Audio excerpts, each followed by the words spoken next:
Hey guys, Mike from Nerd Problems Gaming here, and welcome to Nerd Problems Gaming, the channel where we go through the good and bad of everything nerdy to make sure you spend your time on the best of the best. In today's video, I'll be doing a review of the mobile game Plague Inc. And if you haven't done so yet, guys, be sure to subscribe and turn on those bell notifications to get the latest updates of everything nerdy we put out here on the channel. But let's get into it. So if you've been watching the channel for a while, you've probably noticed that I never really talk about mobile games, and the biggest reason is I just don't really ever play them. You know, the only time I ever play mobile games is if I'm waiting at the airport or if I'm actually on a plane and I have nothing else to do. So I'm not reading, I'm not sleeping, and I'm not watching a movie on the plane. So very little time to actually spend playing mobile games, but Plague Inc. is one of them that I've actually been playing for years and I just continue to go back to. And so I think it's worth talking about and something that you should probably pick up if you haven't checked it out yet. So really the premise of the game is kind of there's a global outbreak of some type of disease, virus, plague that you actually create and manufacture, and your goal is to wipe out the entire human race with this plague. So it's kind of the opposite of maybe like the board game Pandemic, where you're trying to stop a worldwide plague. This is actually the opposite, where you're trying to make your plague the most effective as possible to wipe out the entire human race. And so it's an interesting, unique concept, and it's a good time killer. So that's one of the big reasons that I play the game, you know, when I'm waiting in the airport there. But it's worth checking out, and let's dive more into it. So there's a lot of different settings that you can actually play with this game. So as you start off, you're kind of just limited to one type of disease. So you're playing with like a bacteria, and each different kind of disease really has its own unique qualities and characteristics with it. So, you know, you start with a bacteria, and then there's other ones like a virus, and then there's a fungus, and there's all these different kinds that you can play with.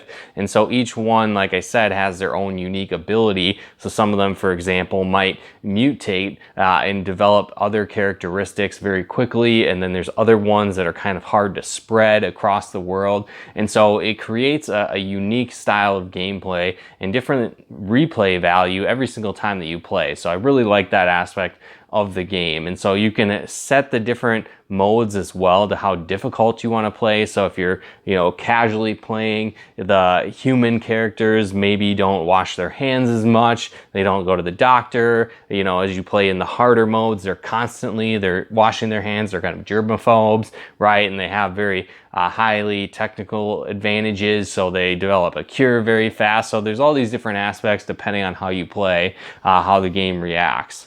Now this game is actually free to play, which is really cool as well, and there is premium upgraded versions that you can get of the game as well. So I'll kind of talk about the different aspects with that, but with the free to play version, there's a lot to this game. So like I said, you've got all those different types of viruses, bacterias, fungus, right, that you can play as you play the difficulty modes. Now there's also a lot that comes with the upgraded version, and they're kind of really just quality of life things as you play the game. But then there's also some other neat features that I'll get into as well when you upgrade that you have access to. So, you know, with the free to play version, there's going to be ads running across the bottom of the screen the entire time. So if you want to get rid of ads, you can do that. Another cool feature that is available is that you can speed up the time. So basically, like every second is a day that passes in the real world or in the game time, right? And so if you want to flash forward the game or speed up the progress, you're going to need to have that premium feature with it. But, you know, again, as you're playing, you start off the game, you're going to basically pick a country where you want to start your initial outbreak from, where the plague is going to originate. And so each country kind of has its own advantages and disadvantages. Like, for example, it's a little bit harder to get a disease rolling in more wealthy countries. They've got better medical systems. So you might start in like a third world country.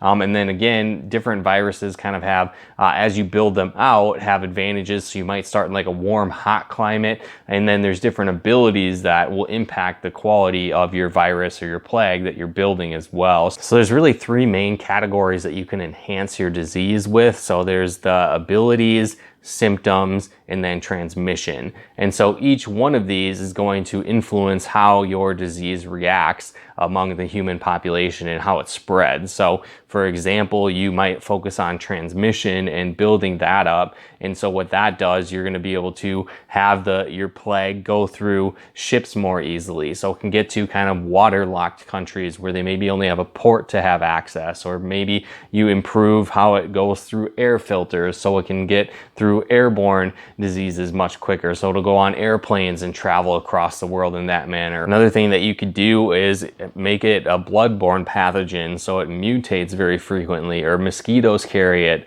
or livestock or birds, right? So there's all these different transmission things that you can do, and it's pretty cool. So you can focus in, the part of the world that you initially place the virus. Maybe there's a lot of mosquitoes there. Maybe it's like a jungle environment. And then if you add those in, it can help the disease spread more quickly and mutate and all these different things, right? And so there's those. There's symptoms that the diseases have. So what that does is, people might cough and spread it more effectively. They might sneeze, right? They might transmit by kissing. It might make people crazy, so they don't seek help from medical professionals. So it makes it harder to cure. Like, there's all these different things that you can enhance with the symptoms of the disease. And as you continue to do that, basically makes the disease more lethal. And then the final option of abilities, this is going to enhance really the abilities of your plague. So is it going to be able to survive in cold environments, in warm environments?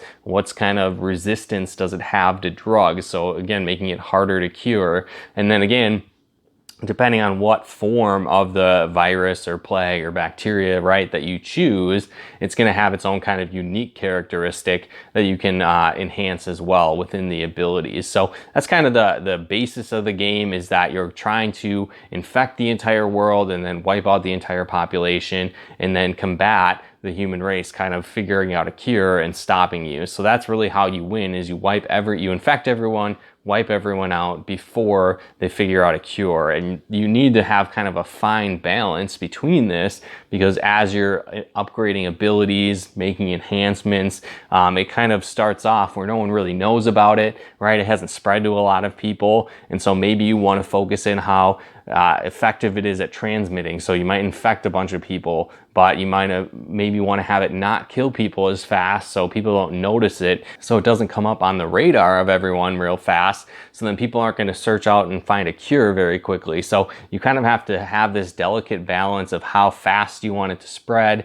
how lethal you want it to be, and you want to make sure that it can reach every single part of the world as well, because occasionally as more and more people discover this disease, they're going to start closing off airlines, closing off ports, all these different things, and really preventing you from infecting the whole world, and then again taking people out. But the more effective you are, for example, of making the disease more lethal, it's going to kill off more people faster, and so it can help to really kind of destroy governments, and then people are going to stop researching it, basically giving you more time before a cure is found. So it's really a delicate balance, and it creates a cool dynamic as you're playing the game, and it's a lot of fun to be able to do that.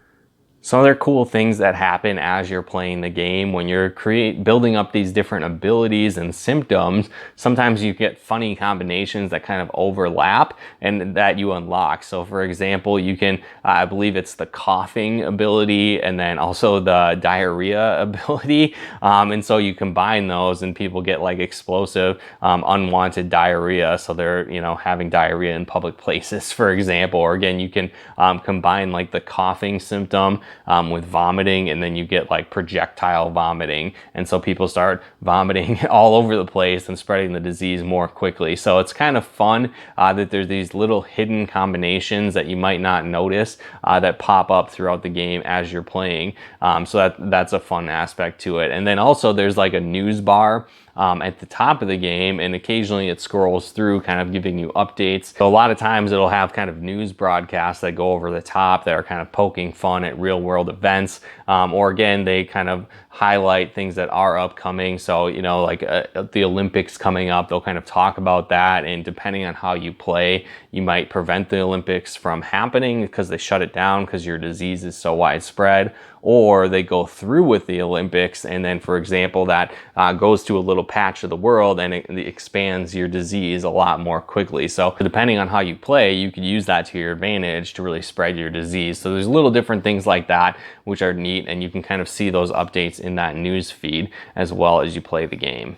Kind of the lifestyle things that I wish, were included in the game. So if you don't have the premium version, what can happen is you can get closer to the end of the game where you basically know that you've won, right? It's going to take years for the humans to develop a cure. It's on a steady pace. You've infected everyone. So basically you've won the game, but it doesn't actually trigger until it kills the last person on the planet. And so this can take forever, right? So you might have it in the bag. There's no way they can win, but then you got to keep playing for another 15, 20 minutes, just kind of waiting out the clock for time to go by long enough until that actually happens. So that can be a little frustrating if you're playing with the free version of the game. Now, on top of that, when you beat a specific level, you're going to kind of unlock a new area. You're also going to unlock new genes that you can add in to kind of influence your disease and your plague that you're creating. But those, again, are only accessible if you have the paid version of the game. But, the main upgrade for the game is 99 cents.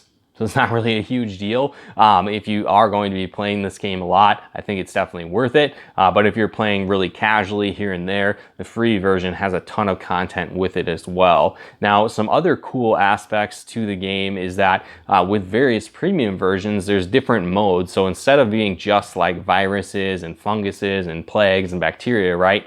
They have these other versions of the game, which are really cool. So there's like a zombie outbreak version. There's like a Planet of the Apes version. So again, that kind of tells you how old this game is. It came out, I believe, that Planet of the Apes upgrade when that movie came out. So it's several years old, but they're constantly adding new stuff to it. They recently added a vampire version of the game. So not only are you trying to kind of spread this plague, but you also have vampires, and you're kind of building safe zones, safe havens for them, and upgrading those, and trying to create new vampires across the world while also spreading this vampire disease around to everybody. So it's really cool dynamics. So they put a lot into it. There's all these different custom scenarios as well that you can get access to. One of the free ones that you have access to, it's kind of like a Christmas version, right? So everyone across the world is unhappy. They don't celebrate holidays anymore, and they hate everybody. And so it's your job to kind of spread cheer around the world and get everybody to believe in Santa. And so it's a kind of a unique version, but again, there's all these different scenarios as well that you are able to unlock when you get the paid version of the game. But you do start out with that Santa one, which is a fun version to play through as well. But overall, there's a lot to this game. It has a huge replay value, and it's really addicting and a lot of fun. But I think if you are going to play this on a consistent basis, I would definitely recommend upgrading to a premium or a paid version of the game, because just some of the different lifestyle enhancements that you have when you are playing to the premium version compared to the free version is worth it. But if you're just picking it up here and there, there's a lot to the game to be able to play in the free version, and it's a lot of fun and a high replay value as well. But again, let me know in the comments below, do you guys like me talking about mobile games? Do you play a lot of mobile games? Is there more that you want to hear about and learn about? Let me know in the comments below.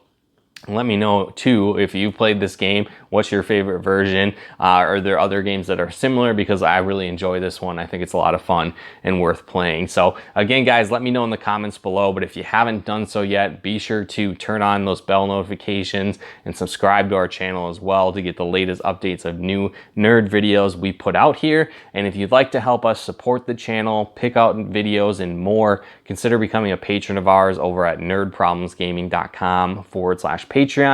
Again, that's nerdproblemsgaming.com/Patreon. And if you'd like to plug into our live streams and Let's Plays that we do over on Twitch from time to time, you can follow us there over at nerdproblemsgaming.com/Twitch. Again, that's nerdproblemsgaming.com/Twitch. But once again, guys, thanks so much for tuning in, and we'll talk to you more soon.